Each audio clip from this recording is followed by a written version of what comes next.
ABN Andhra Jyothi news ఛానల్లో live debate సందర్భంగా ప్రముఖ జర్నలిస్ట్ వెంకటకృష్ణ వాడిన భాష ప్రస్తుతం సామాజిక మాధ్యమాల్లో తీవ్ర చర్చనీయాంశంగా మారింది. మీరు మనుషులేనా?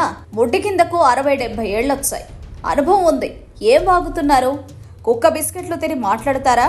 సిగ్గనిపించడం లేదా?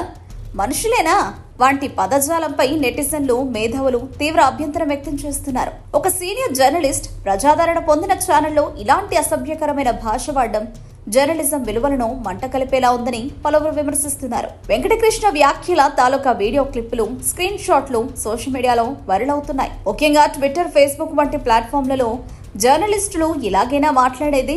ఇదేనా జర్నలిజం ప్రమాణం? వెంకటకృష్ణ క్షమాపణ చెప్పాలి అంటూ హ్యాష్ ట్యాగ్లు ట్రెండింగ్ లో ఉన్నాయి. చాలా మంది నెటిజన్లు, రాజకీయ విశ్లేషకులు, సామాజిక కార్యకర్తలు ఈ వ్యాఖ్యలను తీవ్రంగా ఖండిస్తున్నారు. ఒక జర్నలిస్ట్ బాధ్యత సమాజానికి వాస్తవాలను తెలియజేయడం, నిర్మాణాత్మక చర్చను ప్రోత్సహించడం, కానీ ఇలా వ్యక్తిగత దోషులకు దిగడం సరికాదని అభిప్రాయపడుతున్నారు. ఈ సంఘటన జర్నలిజం నైతికత, ప్రమాణాలపై అనేక ప్రశ్నలను లేవనెత్తుతోంది.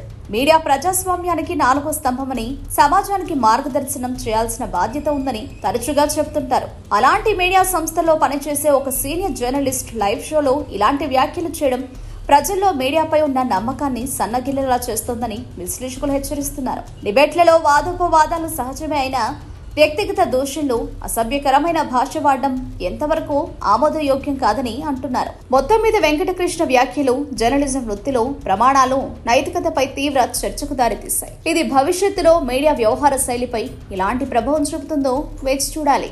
మీరు మనుషులేనారా? అసలు ఒక్కొక్కడికి ముడ్డి కిందికి ఒకడికి 65 ఏళ్ళు వచ్చినాయి, ఒకటికి 70 ఏళ్ళు వచ్చినాయి.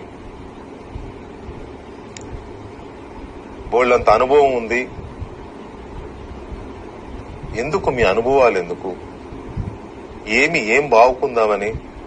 అవసరమా ఆ కుక్క బిస్కెట్లు తిని ఇలాంటి మాటలు మాట్లాడి? అసలు మీకు సిగ్గనిపించట్లా? Subscribe to Social TV Telugu for more videos. Hit the bell icon for faster updates.